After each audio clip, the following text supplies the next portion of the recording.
Hi everyone दोस्तों, आज मैं आपको सेंसेवियरिया प्लांट को लीफ से कैसे प्रोपोगेट कर सकते हैं और एक ही पत्ती से कैसे हजारों पौधे तैयार कर सकते हैं की इन्फॉर्मेशन शेयर कर रही हूँ। तो रूट डिवाइडेशन तो ज्यादातर लोग जानते हैं और तो सेंसेवियरिया प्लांट के बारे में भी आपको पता है। ये काफी खूबियों भरा पौधा है, जैसे कि ऑक्सीजन रिच प्लांट है, एयर प्यूरिफाइंग है और साथ ही साथ इसको आप बेडरूम में भी रख सकते हैं। इसकी मेंटेनेंस करना भी काफी आसान होता है और ये बहुत ही आसानी से यानी कि बहुत ही कम केयर में इसको आप अपने घर में रख सकते हैं। तो कोरोना के बाद तो इसकी काफ़ी डिमांड रही और बहुत लोगों ने अपने घर में इसको लगाया। लेकिन दोस्तों, बहुत सारे लोग जब पत्ती से इसको प्रोपोगेट करते हैं तो कुछ गलतियों की वजह से, छोटी छोटी गलतियां होती है, उसकी वजह से हमारे जो प्लांट है वो प्रोपोगेट नहीं हो पाता है। तो अगर हम छोटी छोटी बातों का ध्यान रखेंगे तो डेफिनेटली हमारे पास हजारों पौधे तैयार हो सकते हैं। तो दोस्तों, इसमें सबसे पहला जो ध्यान रखने वाली बात है वो ये है कि जब भी आप अपने सेंसेवियरिया प्लांट को प्रोपोगेट करें लीफ से, तो आपको मैच्योर लीफ को लेना चाहिए, क्योंकि मैच्योर लीफ के सारे टिश्यूज डेवलप हो गए होते हैं। और यदि आप कोमल और नई पत्ती लेते हैं तो वो मौसम के लिए ज़्यादा संवेदनशील होती है, यानी कि जब बहुत ज़्यादा गर्मी पड़ती है तो एकदम से सूख जाती है और अगर थोड़ा सा भी पानी ज़्यादा होता है तो वो गलने लग जाती है, जिसकी वजह से हमारे प्लांट प्रोपोगेट नहीं हो पाते हैं। तो मैच्योर लीफ का मतलब है कि आपके प्लांट की जो सबसे पुरानी पत्ती हो, आप उससे अपने पौधे को प्रोपोगेट कर सकते हैं। दूसरा है दोस्तों प्लांटर सिलेक्शन। कैसे प्लांटर में हमको सेंसेवियरिया प्लांट ग्रो करना चाहिए? तो दोस्तों, प्लांटर गहरा होने की बजाय चौड़ा होना चाहिए, क्योंकि जो इसकी रूट होती है वो एक्चुअली राइजोम में होती है और पुरानी जो आप पत्ती प्रोपोगेट करने के लिए लगाएंगे उसके बिल्कुल बराबर से आपको नए शूट्स देखने को मिलेंगे और इसी तरह क्रमशः बढ़ते रहते हैं। तो दोस्तों, अगर आपका गमला चौड़ा होगा तो ये जो है आपको ज्यादा प्लांट दे पाएगा, लेकिन अगर आप गहरा होगा तो इतनी ज्यादा गहरी तो जड़ें जाती ही नहीं है, तो वो आधे से ज्यादा गमला आपका खाली रह जाएगा। इसलिए इसको चौड़े गमले में आपको प्रोपोगेट करना चाहिए। और प्रोपोगेट ही नहीं, इसके बाद भी जब आप इसको फाइनल पॉट में लगाएंगे तो भी वो चौड़ा होना चाहिए बजाय गहरा होने के। तो दोस्तों, तो तीसरा पॉइंट आता है कि हमें इसका कैसा सॉइल मिक्स लेना चाहिए। तो सॉइल मिक्स ज़्यादातर लोग कहते हैं कि रिवर सैंड में इसको लगा देना चाहिए, लेकिन दोस्तों रिवर सैंड में सिर्फ अगर आप रिवर सैंड का यूज़ करते हैं तो उसमें क्या होता है कि जब वो सूख जाती है तो वो उड़ने लग जाती है, और अगर वो गीली होती है तो वो धंसने लग जाती है।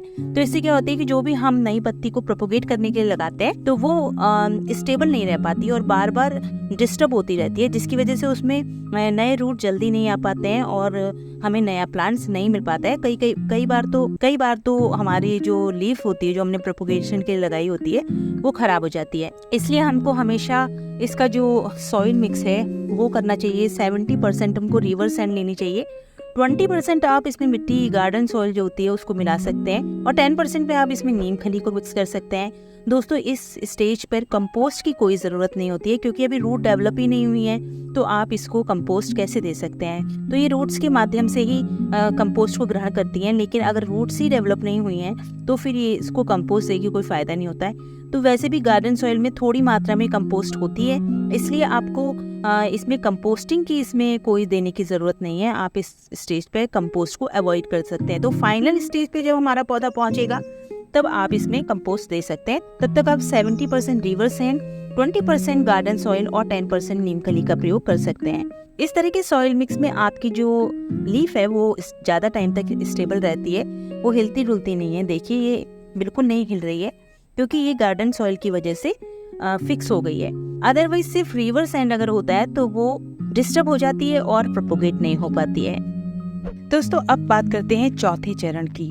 जी हाँ दोस्तों, ये चरण वैसे तो बहुत ही आसान लगता है, लेकिन सबसे ज़्यादा डिफ़िकल्ट मेरी नज़र में यही वाला चरण रहता है, क्योंकि इसमें हमें डायरेक्शन का ध्यान रखना होता है कि हम जब अपनी पत्ती को प्रोपोगेट करें तो हमें उसकी कैसी डायरेक्शन रखनी चाहिए। तो आप कहेंगे ये तो काफ़ी आसान है, लेकिन दोस्तों इसका ऊपर का हिस्सा और नीचे का हिस्सा तो हमको आसानी से रिकॉग्नाइज हो जाता है, लेकिन जब हम बीच के हिस्से में आते हैं तो ये समझना और ये जानना बहुत ही कन्फ्यूज़न भरा हो जाता है कि कौन सा अपर पार्ट है और कौन सा लोअर पार्ट है।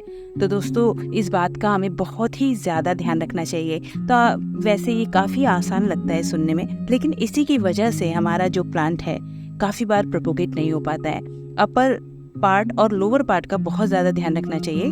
लोअर पार्ट हमेशा आपकी सॉइल में होना चाहिए और अपर पार्ट ऊपर डायरेक्शन होना चाहिए, यानी बढ़ते हुए क्रम में। जैसे आपकी पत्ती बढ़ रही होती है, ठीक उसी क्रम में आपको अपने इस प्लांट को प्रोपोगेशन के लिए लगाना चाहिए। तो इसके लिए सबसे आसान तरीका आज मैं आपके साथ शेयर कर रही हूँ कि ये जो हमारी पत्ती है, ये देखिए सबसे पुरानी पत्ती है इस प्लांट की, तो इसको हम यहाँ से कट कर लेंगे। और अब इस पत्ती को प्लेन सरफेस पे हमें रख लेना चाहिए। इस तरह से हम प्लेन सरफेस पे रख लेंगे तो हमें ये पता रहेगा कि इसका लोअर पार्ट कौन सा है और इसका अपर पार्ट कौन सा है। और बिल्कुल जैसे ये रखी हुई है उसी में हमें कट लगाने हैं, यानी कि जितने भी बड़े पीसेस आपको चाहिए आप उतने कट यहाँ पर लगा सकते हैं इस तरीके से। लेकिन आपको पत्ती को बिल्कुल भी डिस्टर्ब नहीं करना है। जैसे ये रखी हुई है और इसके पार्ट्स कट करके भी बिल्कुल ऐसे ही रखे रहने चाहिए। ये देखिए इस तरीके से इसके पार्ट अलग अलग हो गए, ये देखिए। लेकिन हमको बिल्कुल डिस्टर्ब नहीं करने हैं, क्योंकि देखिए आप अगर ये वाले पार्ट को लेते हैं तो आपको अपर और लोअर पार्ट का पता नहीं चलेगा। ये दोनों तरफ से बिल्कुल सेम चौड़ाई का है और बिल्कुल बराबर ही लग रहा है, तो आपको ये पता नहीं चल पाएगा। इसलिए आपको इसको यहीं रखना है। और ये बहुत ही कन्फ्यूज़न भरा होता है, जब हम लगाते हैं तभी हमें पता चलता है। तो मेरे को ये मतलब अनुभव के आधार पर मैंने ये देखा है हमेशा कि यहीं पर कन्फ्यूज़न सबसे ज़्यादा होता है। तो लोअर पार्ट होता है और अपर पार्ट होता है, इसको तो हम आराम से रिकॉग्नाइज कर देते हैं, लेकिन जो बीच के पार्ट्स होते हैं उनको हम रिकॉग्नाइज नहीं कर पाते हैं, और इसलिए हमारा जो प्रोपोगेशन रेट होता है वो काफ़ी स्लो हो जाता है। तो इस तरह से पीस करने के बाद अभी आपको इसको डिस्टर्ब नहीं करना है। जब आप जैसे आप लगाएंगे तो यहाँ से आप पत्ती लीजिए और एलोवेरा में आपको डिप करना है, उसके जेल में अच्छी तरीके से लगाना है और फिर इसको आपको लगा देना है। क्योंकि अब हम प्लांटर भी सिलेक्ट कर चुके हैं, सॉइल मिक्स भी हमारा रेडी है, अब हमको सिर्फ ये पत्ती को लगाना है। इसीलिए मैंने ये वाला जो स्टेप है वो सबसे लास्ट में बताया है, क्योंकि अब हम जब इसको करेंगे तो हम बिल्कुल भी डिस्टर्ब नहीं होंगे, हमें बिल्कुल कन्फ्यूज़न नहीं होगा। और यहाँ हमारा प्लांटर भी रेडी है और यहाँ पे हमारी लीफ भी रेडी है।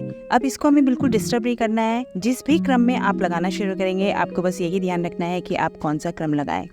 दोस्तों, मैं हमेशा एलोवेरा की पत्ती का इस्तेमाल करती हूँ, जो कि नेचुरल हार्मोन डेवलप करता है। और एलोवेरा का जेल होता है, उसको अगर हम अच्छे से कोट कर देते हैं तो हमारी जो पत्ती है वो जल्दी से प्रोपोगेट हो जाती है। या कोई भी स्टेम जो भी हम कटिंग से लगाना चाहते हैं उसके लिए हम एलोवेरा पत्ती का इस्तेमाल कर सकते हैं। ये एलोवेरा जेल है जिसको मैंने ये पत्ती को थोड़ा सा कट कर दिया है बीच में से, और अब ये जेल आपको साफ साफ दिखाई दे रहा होगा। अगर आपको जेल नहीं दिखाई देता है तो थोड़ा सा आप मैश कर सकते हैं उसको, जिससे कि थोड़ा सा लिक्विडी फॉर्म में हो जाए, जो कि आपकी पत्ती पे अच्छी तरीके से कोट हो सके।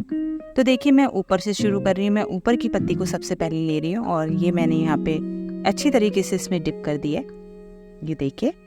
तो आपको कभी भी इसको मिक्स नहीं करना है, जैसे जैसे आप लगाते जाएं वैसे वैसे आप इसको यूज़ करते जाएं। अब ये देखिए आपकी मिट्टी है, अच्छी तरीके से इसको प्रेस कर दीजिए। इसी तरीके से आप दूसरी लीफ है। अब देखिए इसमें बिल्कुल भी पता नहीं चल रहा है कि कौन सा डायरेक्शन है, लेकिन हमने ये सही तरीके से रखी है तो हमें ये प्रॉब्लम नहीं होगी। हमने ये उठाया और इसको अच्छी तरीके से जेल में कोट किया, इस गमले में इस तरीके से लगा दिया। तो दोस्तों, इस तरीके से हमारी जो 4 पीसेस हमने किए थे वो हमने लगा दिए हैं और इनको पर्याप्त स्पेस भी हमने दिया है, जिससे कि जब नए स्प्राउट्स आए, नए प्लांट्स बनने की प्रोसेस शुरू हो तो इनको पर्याप्त जगह रहे। तो दोस्तों, क्या सारे स्टेप्स कंप्लीट हो चुके हैं? जी नहीं दोस्तों, अब सबसे महत्वपूर्ण स्टेप्स है धैर्य रखना। तो जब भी हम कटिंग से कोई प्लांट ग्रो करते हैं तो सबसे ज़रूरी चीज़ होती है कि हम धैर्य रखें। किसी भी कटिंग को डेवलप होने के लिए कम से कम 2.5 से 3 महीने का समय चाहिए होता है। तब तक आपको ये ध्यान रखना है कि आपकी पत्ती हिले नहीं, इसलिए आप एक ऐसी जगह पे इसको रखें जहाँ पर इसको ज़्यादा डिस्टर्बेंसेस ना हो। और जब भी आप पानी दें आप हल्के से यहाँ से पानी दे सकते हैं, या फिर इसके बॉटम में कोई प्लेट रख सकते हैं जिसकी वजह से इसको पानी मिलता रहे। दोस्तों, जो सेंसिविरिया प्लांट होती है, जो उसकी ग्रोथ होती है वो काफ़ी स्लो होती है, इसलिए आप पेशेंस रखिए।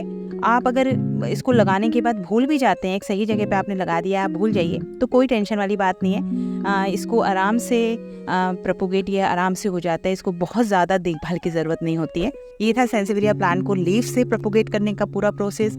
अगर आपको हमारी वीडियो पसंद आई हो तो हमारे चैनल को सब्सक्राइब कीजिए, लाइक कीजिए और बेल आइकन दबाना तो बिल्कुल ना भूलिए। आप हमें इंस्टाग्राम पे भी फॉलो कर सकते हैं। Thanks for watching.